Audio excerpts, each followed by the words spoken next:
গুলির ঘটনায় আতঙ্কিত ব্যবসায়ীর পাশে দাঁড়িয়ে সাহস জোগালেন প্রাক্তন সাংসদ অর্জুন সিং। শনিবার ভরদুপুরে বেলঘরিয়ার জনবহুল রথতলা মোড়ের কাছে প্রতিষ্ঠিত ব্যবসায়ী অজয় মণ্ডলের গাড়ি লক্ষ্য করে 8 রাউন্ড গুলি চালানোর অভিযোগ ওঠে। যদিও বরাত জোরে তিনি প্রাণে বেঁচে যান। যদিও গুলির ঘটনায় অভিযুক্তরা এখনও অধরা, তবে ঘটনার পর থেকে আতঙ্কে গৃহবন্দী ব্যবসায়ী। রবিবার বেলায় ব্যবসায়ী অজয় মণ্ডলের ব্যারাকপুরের বাড়িতে আসেন প্রাক্তন সাংসদ অর্জুন সিং। পাশে থাকার আশ্বাস দিয়ে আতঙ্কিত ব্যবসায়ীকে তিনি সাহস জোগালেন। তিনি দাবি করেন ব্যবসায়ী অজয় মণ্ডলকে অবিলম্বে নিরাপত্তারক্ষী দেওয়া হোক। কিন্তু অজয়দাকে ইমিডিয়েট সিকিউরিটি দেওয়া উচিত। কারণ অজয়দা যে লড়াইটা দিচ্ছে, আমি তাকে থ্যাঙ্কস জানাবো।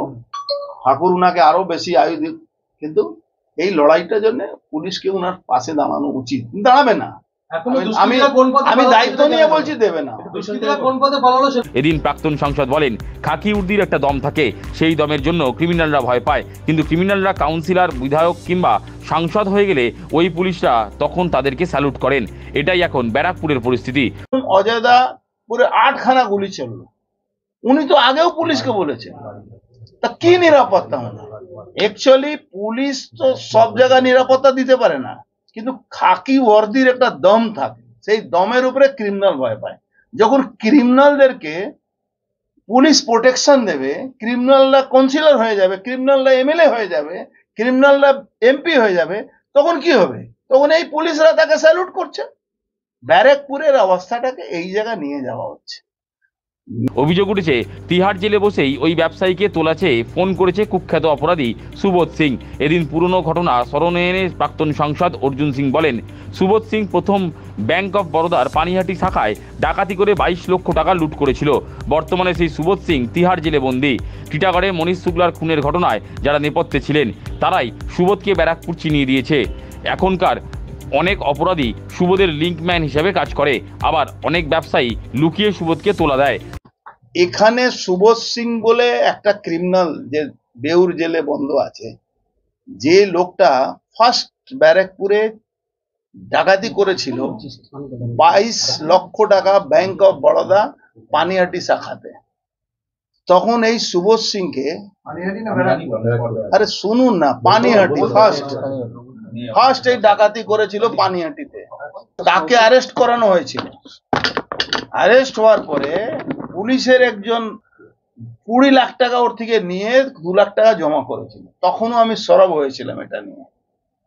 তারপরে কিছু এখানকার বড় লোকেরা ওকে এই ব্যারাকপুরটাকে চিনিয়ে দিল।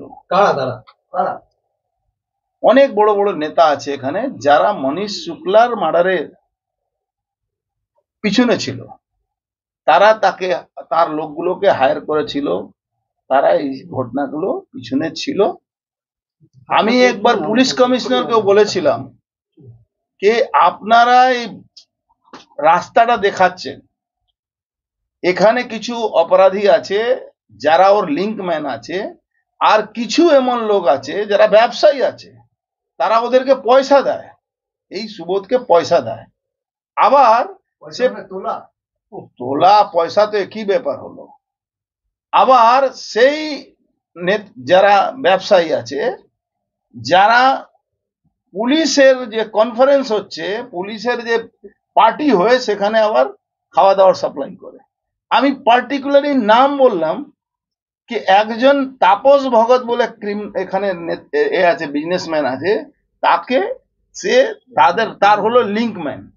আর কিছু জেলে যারা ধরা পড়ছে সোনা ডাকাতি মার্ডার কেসে, তারা আবার নতুন রিক্রুটমেন্ট করে, এখানে কামারহাটি থেকে, টিটাগড় থেকে নতুন রিক্রুটমেন্ট করে এই লোকগুলোকে ব্যবসায়ী, সাধারণ ব্যবসায়ী মানুষকে ফোনে চমকিয়ে টমকিয়ে এইসব করাচ্ছে। তোলা, যারা ভয় পাচ্ছে তোলা দিচ্ছে। তবে প্রাক্তন সাংসদ পাশে দাঁড়ানোয় মনোবল ফিরে পেলেন প্রতিষ্ঠিত মোটর গাড়ি ব্যবসায়ী অজয় মণ্ডল। এদিন ব্যবসায়ী অজয় মণ্ডল দাবি করেন, জেল থেকে সুবোধ সিং তাকে 10 বার ফোন করেছিল, কিন্তু তিনি সুবোধের ফোন ধরেননি। সেই কারণেই তার ওপর এই হামলার ঘটনা। ব্যবসায়ীর কথায়, ঘটনার পর থেকেই তিনি খুব আতঙ্কে আছেন, এমনকি তিনি বাড়ি থেকে বাইরে বেরোতে পারছেন না।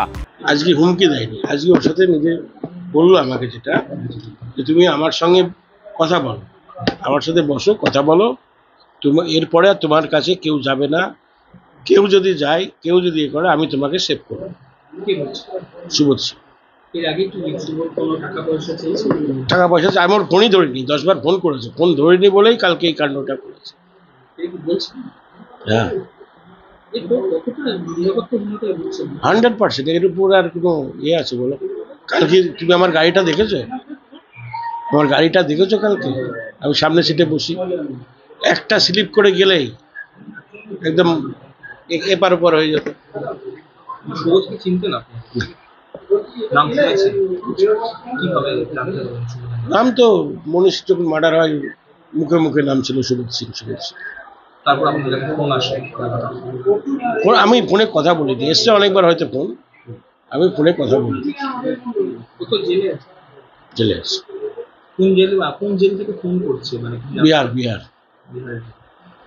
অর্জুন তো আপনার কাছে আসবে, কত আশ্বস্ত হলেন বা কত আশ্বস্ত করলেন? অর্জুন কালকেই ফোন করেছিল যে আমি থানায় যাবো। আমি বললাম তুমি আসবে, আসো। তারপরে উত্তম এসছে যেহেতু, আমি দেখলাম এসব জায়গায় না নিয়ে যাওয়াই ভালো। আমি আবার ফোনে করে বললাম যে না আজকে আসতে হবে না, কাল বাড়িতে আসো। সকালে ফোন করলো যে আমি যাচ্ছি, কিন্তু আমি বললাম আসো। বললো, তোমার অসুবিধা নেই? তা বললাম আমার কি অসুবিধা, আমি তো তোমার বিজেপিও করি না, তৃণমূলও করি না, কংগ্রেস সিপিএমও করি না, আমার অসুবিধা কোথায়? আমি তো ব্যবসা করি, সকাল থেকে নিয়ে রাত 1টা অবধি থাকি বাইরে। আমি কারোর মোটর সাইকেলেও চলে যাই, আমার গাড়িতেও যাই, আমি হেঁটেও যাচ্ছি। আমাকে তো কারোর মারার হলে আমাকে ওইরকম কাউন্টারে গুলি করতে হয়, আমি বাড়ি থেকে বেরোলেই তো গুলি করতে হয়। পুলিশের সঙ্গে কোনো কথাবার্তা ছিল নিরাপত্তা নিয়ে আপনার? আমি তো কালকে লিখিত দিয়ে এসেছি, উনি বলেছিলেন যে আমি দিয়ে দেবো, এখনো অব্দি তো কোনো নিরাপত্তা আছে? 100% আতঙ্কে আছে, এখন তো বাড়ি থেকে বেরোতে পারছে না। প্রসঙ্গত বেলঘরিয়ার রথতলা মোড় পেরিয়ে ডানলপ অভিমুখে গাড়ি এগোতেই একটি বাইকে চেপে হেলমেট পরা দুই দুষ্কৃতী ব্যবসায়ীর বিলাসবহুল গাড়ি লক্ষ্য করে এলোপাতাড়ি গুলি চালায়।